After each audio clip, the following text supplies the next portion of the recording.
दोस्तों, आज की ये मूवी आपको एक बहुत ही अच्छा एक्सपीरियंस देने वाली है, क्योंकि इसकी स्टोरी वैसे तो काफी यूनिक है, लेकिन जब मैंने इसको वाकई में देखा तो मुझे पता चला कि डायरेक्टर ने इस फिल्म को बहुत ही अच्छी तरह से फिल्माया है। हालांकि लोग इस तमिल मूवी के बारे में ज्यादा बात नहीं कर रहे, लेकिन मेरी नजर में ये एक बेहतरीन सिनेमा का नमूना है।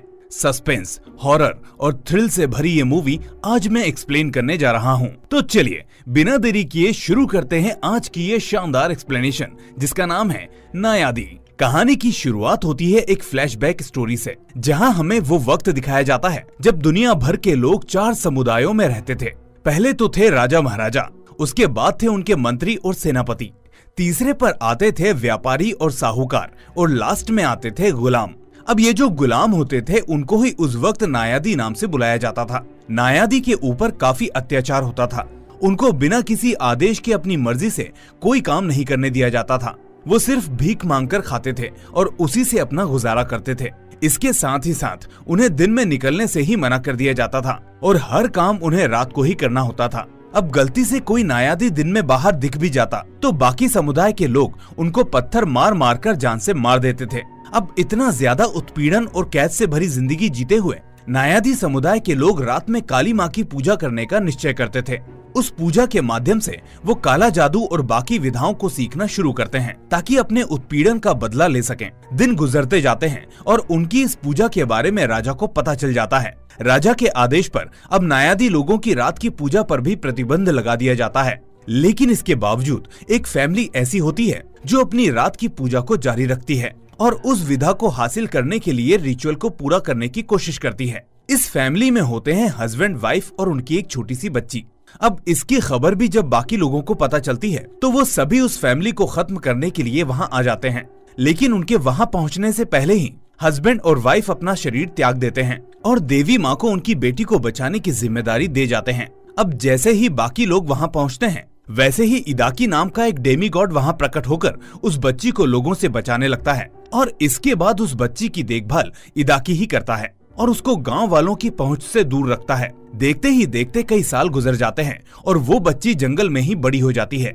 इसी बीच जब उस समय का राजा वहाँ से गुजर रहा होता है तो वो उस लड़की को देखकर उससे प्यार कर बैठता है। वो राजा लड़की से मिलना जुलना शुरू करता है, जिस दौरान उस लड़की को भी उस राजा से प्यार हो जाता है। अब राजा को पता चलता है कि वो लड़की उस जंगल से बाहर नहीं आ सकती, इसलिए वो उसके लिए जंगल में ही एक महल बनवा देता है। इसके बाद दोनों की शादी होती है और शादी के बाद उस राज्य में सूखा पड़ने लगता है। गाँव वाले उस राजा को समझाते हैं कि महाराज, जब से आपने उस लड़की से शादी की है तब से ऐसा हो रहा है, कृपा करके उसको त्याग दीजिए, क्योंकि वो कोई आम लड़की नहीं है।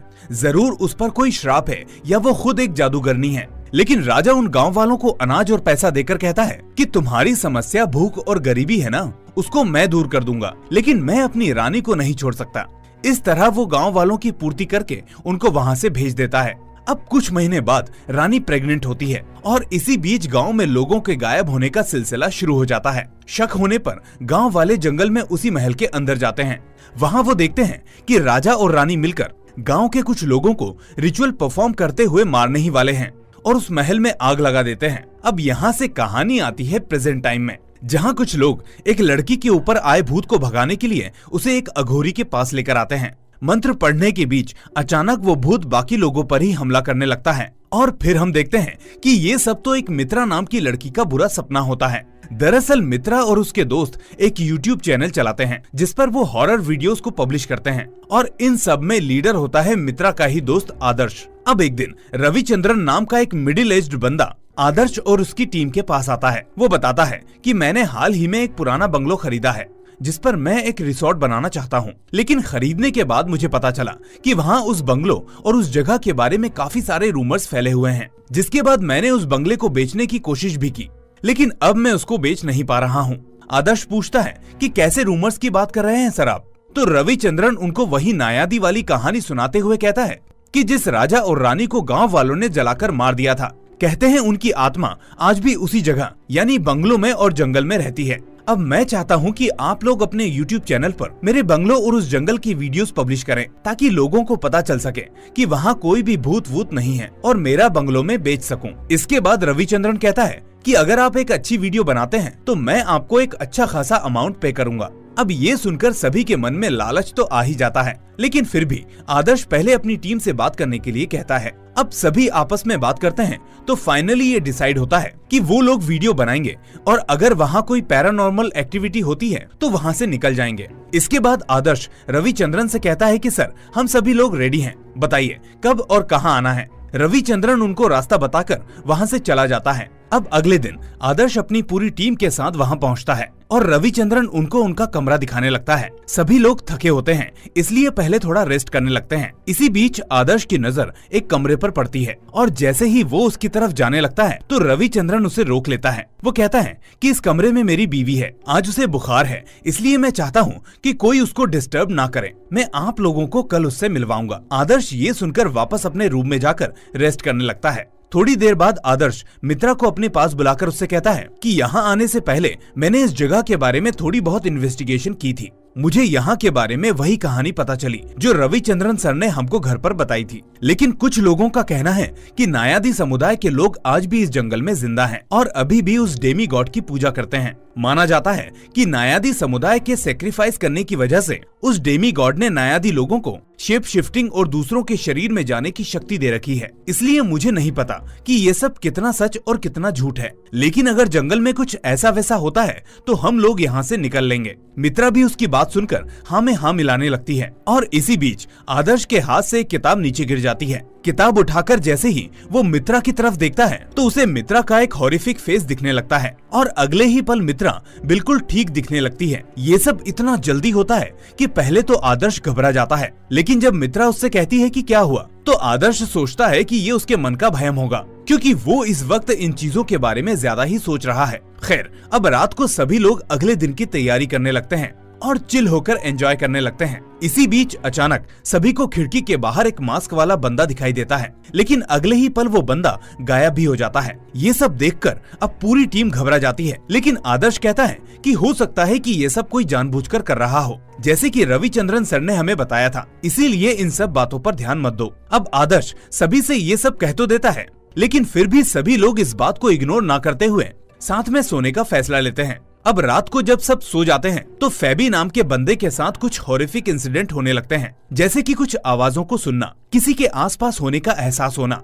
और यहाँ तक कि रात को उसका शरीर अपने आप हवा में उठ भी जाता है। लेकिन चूंकि वो शराब के नशे में होता है, इसलिए उसे लगता है कि कुछ ज्यादा ही चढ़ गई है। अब अगले दिन सभी दोस्त यानी पूरी टीम मिलकर जंगल के लिए रवाना होती है। रविचंद्रन उन्हें धीरे धीरे उस जगह पर ले जाने लगता है जहाँ के बारे में रूमर्स फैले हुए हैं, लेकिन वो जगह जंगल में इतनी अंदर होती है कि दिन भर चलने के बाद भी वो वहाँ तक नहीं पहुँच पाते। रात होती देख अब पूरी टीम उस जगह कैंप लगाने का डिसाइड करती है और इसी बीच आदर्श और उसका टीममेट निवास टॉयलेट के लिए थोड़ी दूर जाने लगते हैं। जिस वक्त वो दोनों टॉयलेट करते हैं, ठीक उनके पीछे एक मास्क मैन उन्हें दूर से घूरता रहता है, जिसके बारे में उनको पता नहीं होता। खैर, अब धीरे धीरे दिन ढलने लगता है और सभी लोग जंगली जानवरों से बचने और रोशनी के लिए आग जला लेते हैं। इसी बीच मौका पाकर आदर्श मित्रा को अकेले में प्रपोज करने लगता है, जिसके जवाब में मित्रा उसको हाँ बोल देती है। अब दोनों वापस आकर ये खुशखबरी पूरी टीम को देते हैं तो सभी लोग इसमें काफी खुश होते हैं। थोड़ी देर बाद जब आदर्श आसपास की जगह को देख रहा होता है तो उसे अलग अलग जगह पर कुछ मास्क मैन दिखाई देते हैं, जिन्हें देखकर वो काफी अनकंफर्टेबल फील करने लगता है। उसे ये समझने में देर नहीं लगती कि इस जगह पर कुछ न कुछ गड़बड़ जरूर है। जो कहानी लोगों को सुनाई जाती है वो भले सच ना हो, लेकिन जंगल में कुछ तो है जिसके बारे में लोग बातें करते हैं। वो फौरन ये बात पूरी टीम को बताता है, जिसके बाद सभी के होश उड़ जाते हैं। आदर्श कहता है कि यहाँ कुछ भी ठीक नहीं है, हमें यहाँ से फौरन निकलना होगा। रविचंद्रन कहता है कि अरे यार, ऐसे कैसे जाओगे? तुम लोग तो वीडियो बनाने आए थे, अब तुम लोग चले गए तो मेरे काम का क्या होगा? आदर्श कहता है कि सर, हम सभी की जान का सवाल है, कल सुबह आकर हम सभी लोग फिर से वीडियो रिकॉर्ड कर लेंगे, लेकिन अभी हमें और आपको भी यहाँ से निकलना होगा। अब पूरी टीम अपने सामान को इकट्ठा करती है और उस टेंट को ऐसे ही वहाँ छोड़ने का डिसीजन लेती है, ताकि कल फिर से वहाँ आकर अपना काम पूरा कर सकें। इसके बाद सभी वहाँ से वापस जाने लगते हैं, लेकिन वो हर बार जाने पर वापस उसी टेंट के पास आकर रुक जाते हैं। हर बार वो नया रास्ता चुनते हैं, लेकिन उस जगह से निकल नहीं पाते और वहीं फंस जाते हैं। अब तक सभी की डर के मारे हालत खराब होने लगती है। वो समझ जाते हैं कि अब गड़बड़ हो चुकी है। हर बार उस जगह आने पर उन्हें एक नई एक्टिविटी देखने को मिलती है। कभी किसी एक जगह आग लगी होती है तो कभी दूसरी जगह पर आग लगी होती है। घबराहट की वजह से अब किसी का दिमाग काम नहीं करता कि क्या किया जाए। इसी बीच निवास डर की वजह से भागते भागते अपने ग्रुप से दूर हो जाता है और उसी वक्त उसे अपने सामने एक मास्क मैन दिखाई देता है। ये देखकर वो फौरन पीछे की तरफ भागने लगता है। And at the same time Adarsh और बाकी सभी लोग निवास को इधर उधर ढूंढ रहे होते हैं। उसके नजर न आने पर अब सभी अलग अलग दिशाओं में जाने का डिसीजन लेते हैं और उधर वो मास्कमैन अपनी शक्तियों से निवास को इधर उधर पटक रहा होता है। लेकिन जब तक टीम के मेंबर्स निवास के पास पहुंचते हैं तब तक वो मास्कमैन निवास का सर उसके शरीर से अलग कर चुका होता है। ये देखकर अब तो सभी के रोंगटे खड़े हो जाते हैं। सभी लड़कियां रोने लगती हैं और लड़कों के पैरों तले भी जमीन खिसक जाती है। सभी मिलकर रविचंद्रन के ऊपर चिल्लाने लगते हैं कि ये तुमने हमें कहाँ फंसवा दिया, अब यहाँ से कैसे बाहर निकले। रविचंद्रन कहता है कि अरे यार, इस वक्त ये सब बातें मत करो, मैं खुद ये सब पहली बार देख रहा हूँ, मुझे नहीं पता था कि वो सब कहानी सच है। चलो अब जल्दी यहाँ से निकलने के बारे में सोचो,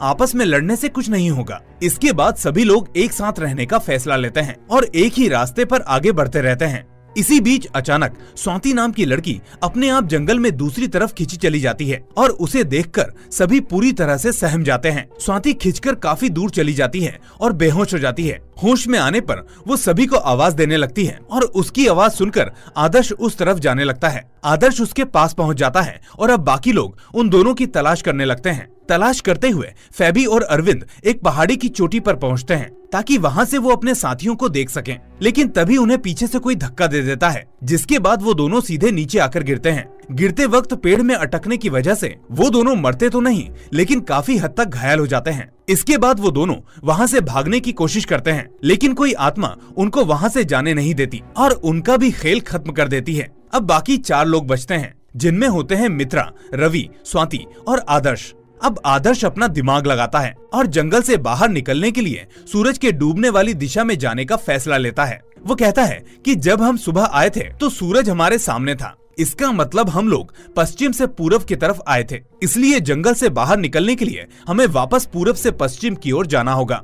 इस तरह अब वो चारों पश्चिम दिशा की तरफ जाने लगते हैं और फाइनली रात होने तक रविचंद्रन के बंगलो तक पहुंच जाते हैं, जहां रविचंद्रन की वाइफ दरवाजा खोलती है। बाकी सभी को घबराया हुआ देखकर वो भी घबरा जाती है और सभी से पूछती है कि आखिर ऐसा क्या हुआ कि तुम सभी लोग इस तरह आए हो और बाकी लोग कहाँ हैं? आदर्श और रविचंद्रन बताते हैं कि इस जंगल में कोई गड़बड़ है, हमें यहाँ से निकलना होगा। रविचंद्रन कहता है कि अभी हम लोग सभी यहीं रहेंगे और सुबह होते ही यहाँ से निकल लेंगे। आदर्श कहता है कि सुबह निकलकर हमें पहले पुलिस को बताना होगा ताकि मेरे बाकी दोस्तों को भी ढूंढा जा सके। इतनी देर में रविचंद्रन की वाइफ सभी के लिए पानी लेकर आती है, जिसे पीकर सभी दोस्त बेहोश हो जाते हैं। होश में आने पर आदर्श और स्वाति देखते हैं कि उनको बांधकर रखा गया है और यहाँ रविचंद्रन और उसकी वाइफ किसी तरह का रिचुअल कर रहे हैं। वो पूछता है कि ये आप क्या कर रहे हो और मित्रा कहाँ है? और तभी शुरू होता है इस मूवी का पहला क्लाइमेक्स, जहां रविचंद्रन उसे कहता है कि अरे तुम इतना भी नहीं समझे, जिस राजा और रानी के बारे में तुमने वो कहानी पढ़ी थी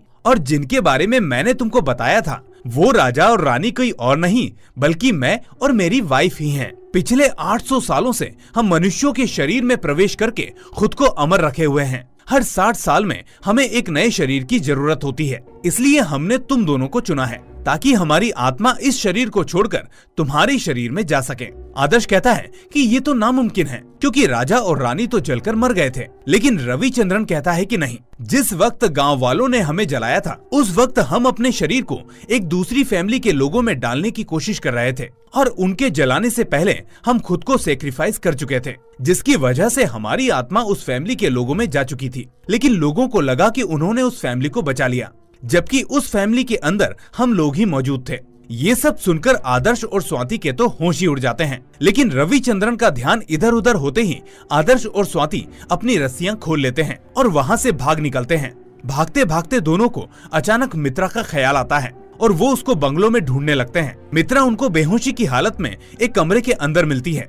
वो दोनों उसको उठाते हैं और सीधा वहां से भागने की कोशिश करते हैं और यहीं आता है मूवी का दूसरा क्लाइमेक्स सीन। मित्रा अचानक से आदर्श और स्वाति के सर पर वार करती है और उनको लाकर उसी रिचुअल वाली जगह पर बांध देती है। यहाँ हमें पता चलता है कि मित्रा कोई और नहीं बल्कि उस छोटी बच्ची की आत्मा थी जो राजा और रानी को पैदा हुई थी, यानी वो कोई और नहीं रविचंद्रन की ही बेटी थी। तब से वो भी अपने माँ बाप के साथ शरीर बदल रही थी और 4 साल पहले ही उसने मित्रा के शरीर में प्रवेश किया था, जिसके बाद उसने आदर्श को अपने जाल में फंसाया और रविचंद्रन के साथ सभी को इस जंगल में लेकर आई ताकि उसके माँ बाप अपना शरीर बदल सके। अब फाइनल सीन में मित्रा आदर्श और स्वाति के शरीर पर कुछ रिचुअल करते हुए अपने डेमी गॉड इदाकी को याद करती है और उनको ये रिचुअल कंप्लीट करने के लिए रिक्वेस्ट करती है और उनसे अपने माँ बाप की आत्मा को आदर्श और स्वाति के अंदर भेजने के लिए कहती है। इदाकी इस पूजा से खुश होते हैं और मित्रा को वो शक्ति दे देते हैं जिससे वो इस रिचुअल को पूरा कर सके। इसके बाद मित्रा रविचंद्रन और अपनी माँ को